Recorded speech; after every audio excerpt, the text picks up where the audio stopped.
All right, let's get started. Thank you everyone for joining today. We are hosting this workshop with Nader Dabit from the Graph. The workshop will be building rich APIs on top of Ethereum with the Graph.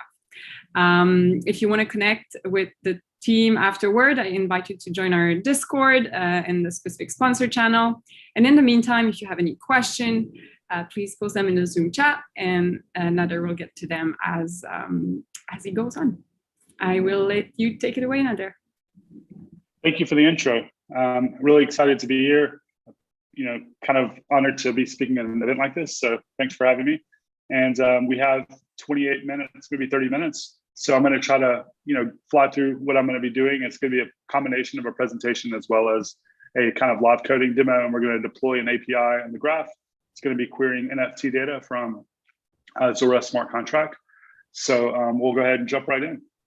So I'm going to share my screen. And we'll go ahead and get this started. So I have a few slides, not a whole lot. I just want to introduce myself. My name is Nader Dabit. I'm a senior developer relations engineer or developer relations engineer at Node. And I've been here for a few months, and I'm kind of fairly new to this whole Web3 ecosystem, but I've fallen in love with it. And I'm really, really excited about all the stuff going on. And I just really love learning about a lot of this stuff and building things. Really excited about some of the ideas for the future of the web and things like that. So one of the projects that I became really interested in was the Graph, and one thing led to another, and I landed an opportunity to start working with Node, which was a company that started the Graph a few years ago, and they've since launched Node. And one of the things that we do is we help support the Graph protocol, and that's kind of what I'm here to talk about today.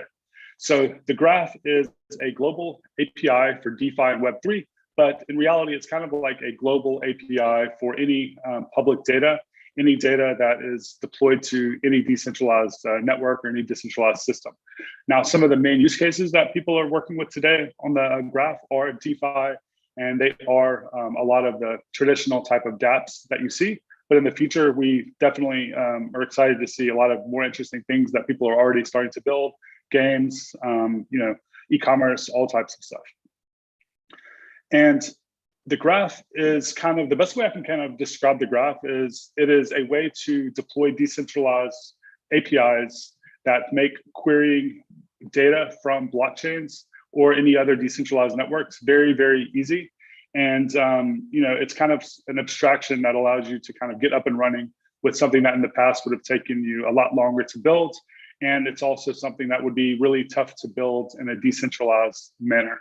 Whereas the Graph allows you to build and deploy these APIs in a decentralized way by taking advantage of the decentralized Graph network. And the network is something that we are currently rolling out as of the end of last year. And we have a lot of exciting updates actually coming in the next couple of weeks. So right now, there are two kind of main ways to deploy GraphQL APIs using the Graph. One is using a hosted service, which is kind of what was deployed when the idea was fleshed out, which is to kind of get a lot of different companies and developers onboarded. And so you can still deploy that way. But what we're all now moving to is the decentralized network. Both of those things are available to work with now. We're rolling out some really exciting stuff though in the future for the user interface and things for the decentralized network. But what I'm going to be deploying today is to the hosted service because it's kind of the most mature UI that we have as of this workshop. So in the past, if you were building out an API or building a dApp on top of something like Ethereum, the problem that you might have run into is that you can make single requests to the blockchain.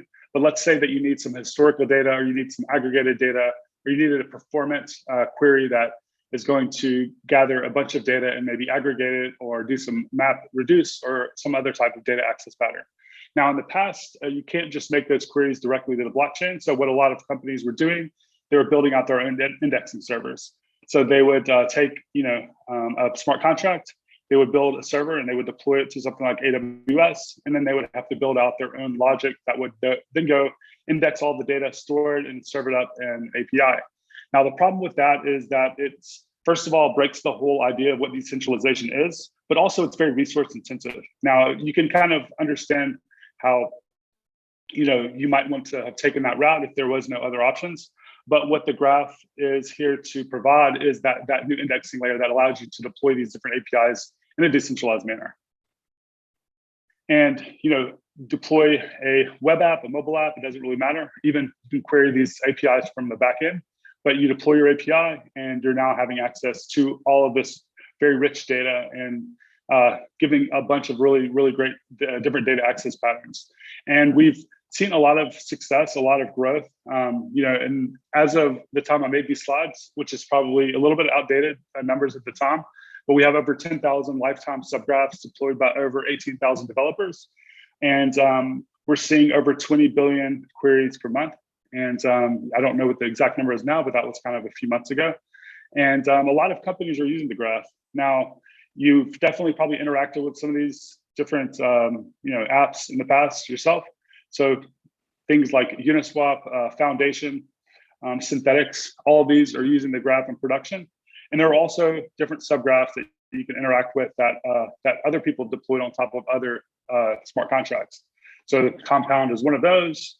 You can go into the Graph Explorer, which I'm going to show you in a moment, and kind of see all of these different open APIs and play around with them, build out different front ends on top of them, whatever you'd like. It's pretty nice. And once you've deployed your API, you can interact with it in the user interface that we provide, or you can just hit the API endpoint from your app. But it's really nice that you can kind of jump in here and play around with different queries, see what data is there. And if you've ever worked with GraphQL, you kind of know a lot of the benefits that GraphQL provides. But if you haven't, GraphQL is just a really, in my opinion, improved abstraction over on top of REST. And it doesn't really give you the REST API as a developer. You're now working with this new API, but it's very, very good for building modern applications because it allows you to have a lot more efficient queries and a lot more performant and a lot better developer experience, especially for client-side developers, which in this case is going to be everyone because we're not building out the server-side stuff. All of that stuff is handled for you by the Graph nodes. Now, the Graph network is the decentralized network, and this was launched in December of 2020, and we're continuing to improve and iterate on that. And like I mentioned earlier, we have a lot of really cool stuff coming in the next couple of weeks, so keep an eye on that. But what we're going to be working with today is the hosted service, but you can really deploy either way as of today. And the way that the network is powered is with GRT, which are graph tokens. And you can use these tokens in different ways, depending on how you are interacting with the protocol as a curator or an indexer, or even a subgraph developer. So let's say you have an idea for a subgraph, an API that you think other people would be interested in using. You can build out the subgraph, you can deploy it, and then you can actually earn GRT if other people use it.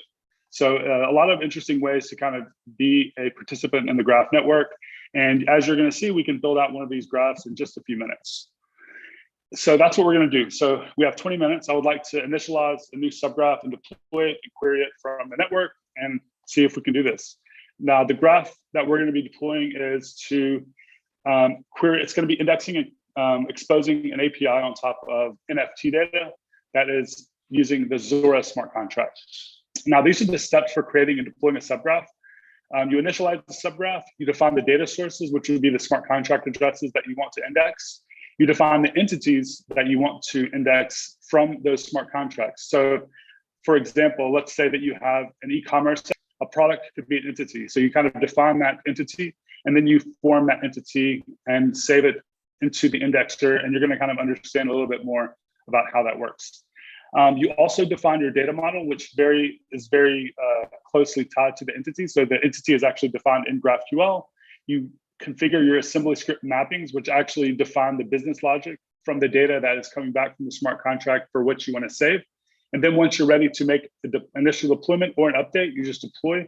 And within a few seconds, maybe a few moments, you're able to start querying and playing around with the API.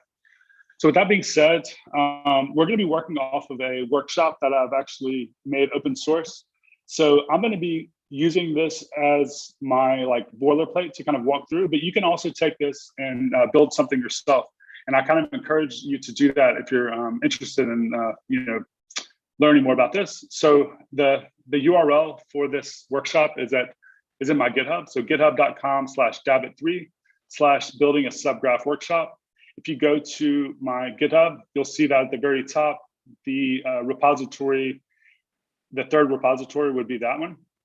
I believe that we might be sharing that as well in the Discord in just a moment anyway. But what we're going to be doing is we're going to be kind of like walking through this and in a very fast manner, because we only have a few minutes. I'll probably copy and paste code and stuff like that. But if you're interested in this and you kind of want to try this out yourself, this is all here for you. And in addition to this README, which is kind of like the directions for doing this, there's also an existing code base that you can work with. So this Zora NFT subgraph code base is the contract and all of the subgraph code that we're about to write. You can kind of copy and paste that and deploy it yourself if you would like to as well. All right, so let's go ahead and get started. So before we kind of like write any code locally, what we're gonna now first go ahead and do is kind of define the graph that we want to, or the subgraph that we want to deploy in the graph UI. So I'm here at the graph.com. I'm gonna go to my dashboard and I'm gonna click on add subgraph. And I'm gonna call this ETH global NFTs. All right, and I'll call this like NFT subgraph. And that's all we have to do. We're go ahead and, excuse me, we're ready to go ahead and create this. So I'm gonna click create subgraph. And we're given now an endpoint essentially that we can deploy to. We're given an access token. And all we're going to need to now do is initialize a subgraph locally, and then we're going to deploy to Dabit3/ETH global NFTs. So with that being said, we're done with the graph dashboard getting started. We're going to go to the code base or the README. And this kind of walks through everything you need to know. I'm going to be running through it fairly quickly. So you need to install the graph CLI, which I already have installed. And then you can use graph init to initialize a new subgraph. And this is going to kind of generate a bunch of boilerplate for you. Now, the command that we're going to run is graph init, and we're going to say from contract, and we're going to pass in the contract. And then we have a really helpful command called index events. And index events is actually going to look for any events emitted from the smart contract. And it's going to go ahead and create some boilerplate for us using the ABIs. So this is going to actually generate a lot of nice code for us that we can then modify, so we don't have to write a ton of code after this. So I'm going to go ahead and just copy that and go to my command line. And here we are in an empty directory. I'm just going to paste this here. So we're saying graph init from contract. We're passing in the network, mainnet. Of course, you can also pass in a test network like Ropsten or whatever you'd like to work with. And then we're passing in the contract name and then index events.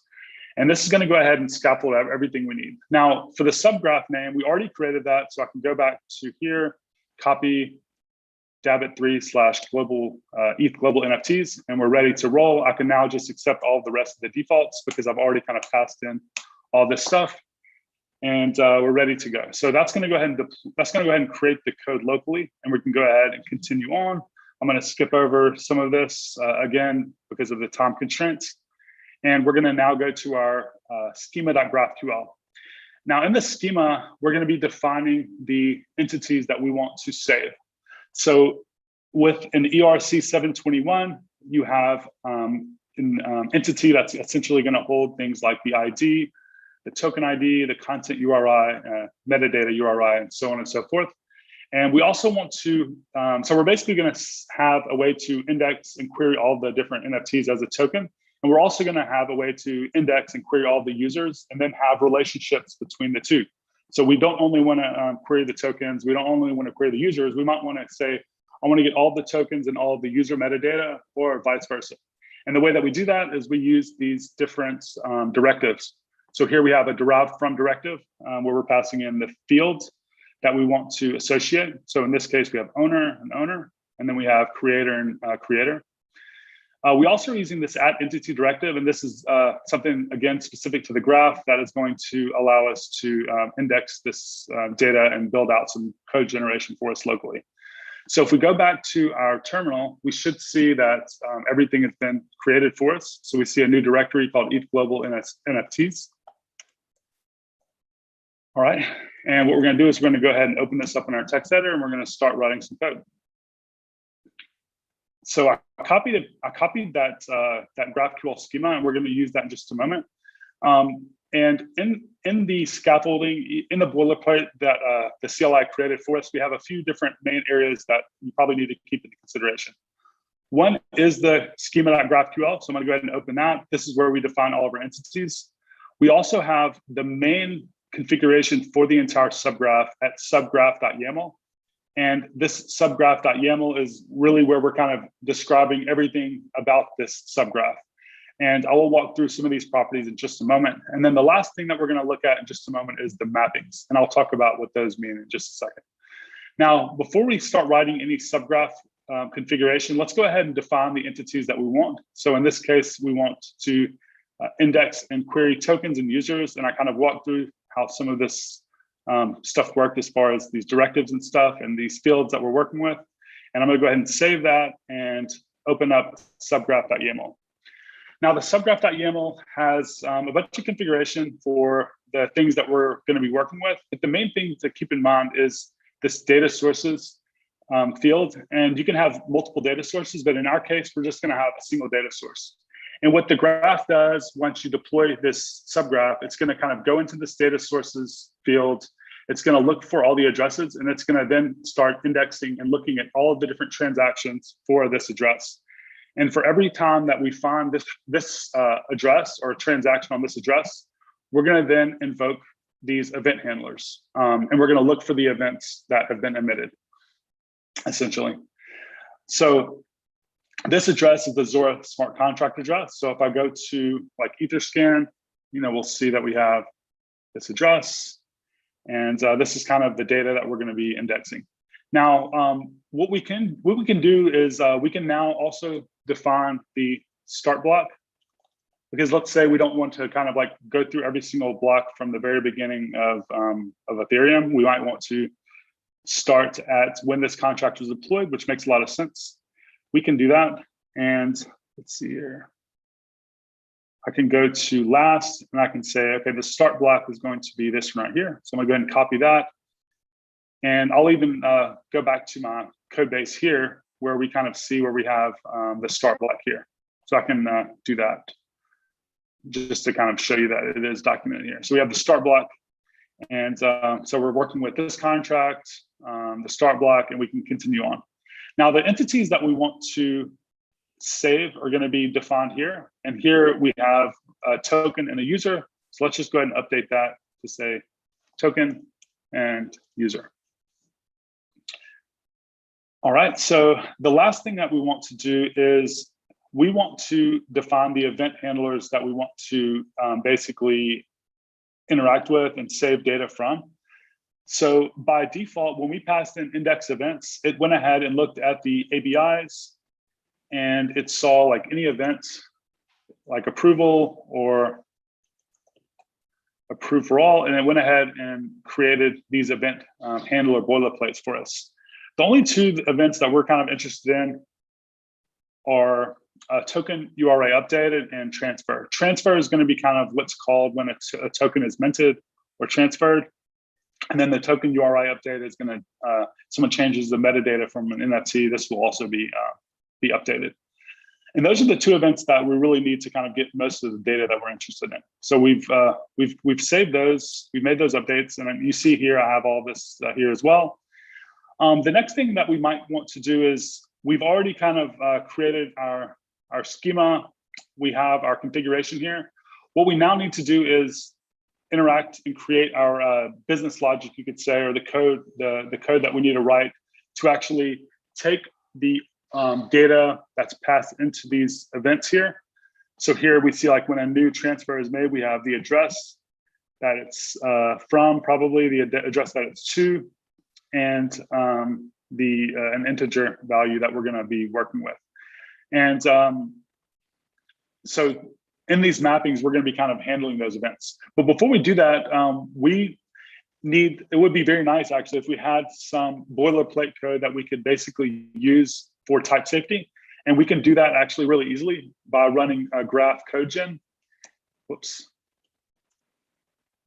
And Graph Code Gen is actually going to go ahead and look into our schema, and it's going to go ahead and create some really nice helper code for us that we can work with.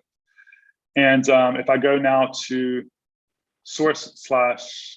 generated / token / schema and token, I'll see that we have some nice code that we can work with. And here, if we look at our schema, you'll notice that this resembles our schema here, where we have a token and a user. Here we have a token and a user. All right, so with that being said, let's go ahead and write our AssemblyScript mappings. And AssemblyScript is to me like just very close to TypeScript. So if you've ever written JavaScript, then this is really easy to pick up. So I'm going to go ahead and copy and paste this here. Again, we only have about like 8 minutes, so I'm not going to walk through everything, but let's go ahead and walk through like one of these functions.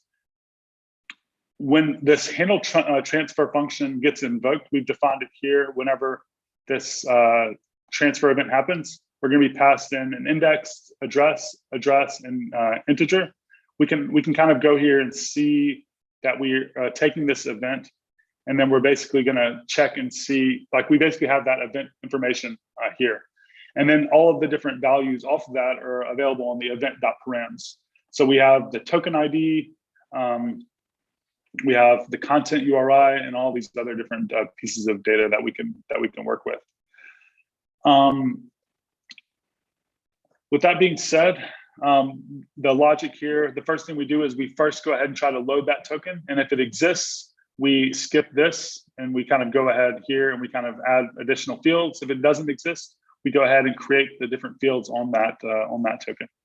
And then we save it. And I think this is kind of the main functionality that you want to make sure that you have. If you want to save something, you just call .save on the entity that you're working with. And this is what indexes and saves it into your API. And with that being said, we're kind of done. We can now go back to our code and we can run a build. And if I run graph build, this should go ahead and create a build for us that we can then deploy. And if everything is successful, you'll see that you have build completed and we're ready to deploy.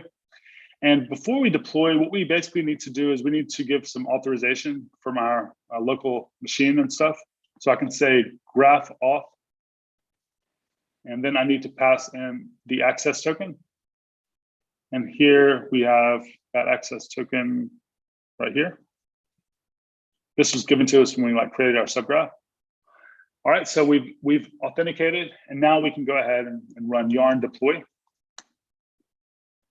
And this should go ahead and deploy our subgraph, and we should now be able to kind of test it out. And just to kind of get an idea around the things that we're going to be querying from, this is what we're going to be querying, these NFTs. So I like NFTs for these types of demos because it's nice visual data that we can kind of see and look at and stuff. It's a lot better than maybe just some financial data or something. All right, so if everything is deployed successfully, you should see some green check mark and some feedback here. And if I go back here and refresh, we should see that everything is ready, and we see that 12 million blocks have been synced, and we're ready to start running some queries. And we see that we have 5,494 entities that have been indexed. That means we have 5,494 NFTs that we can query. So let's go ahead and run a query. We're here in the graphical editor that we're given to us by the Graph Explorer.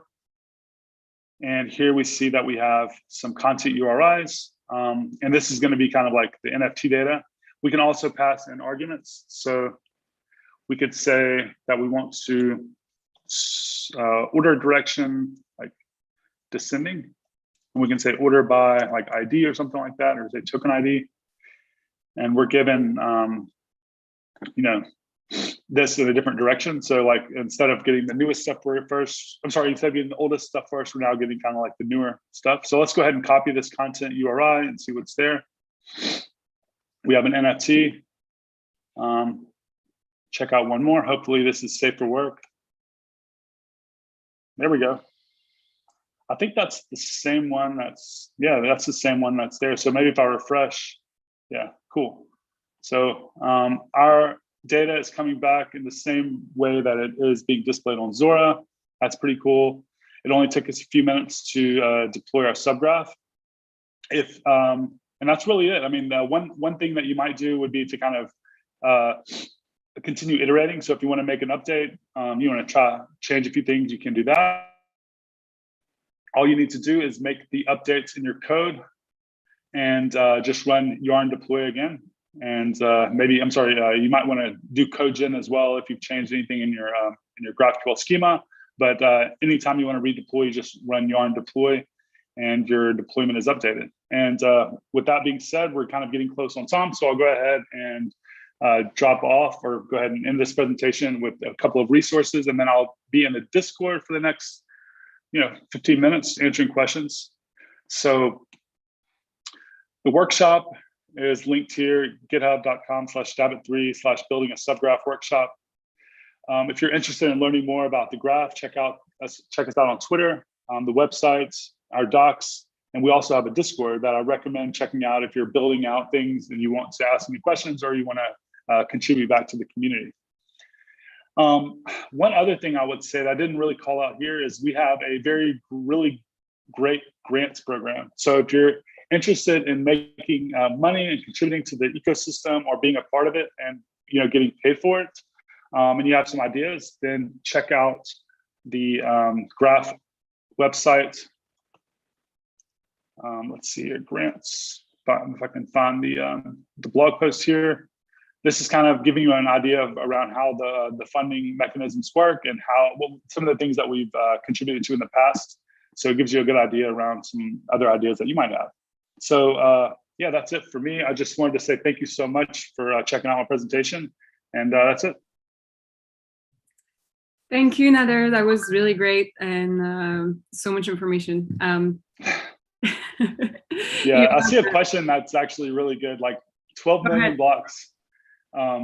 Yeah, the reason that it was so fast is that we gave it a start block, first of all, so it's not really, so it did index that many blocks, but it only indexed the blocks that actually have transactions from that smart contract. So let's say, I think we saw 4,700 entities.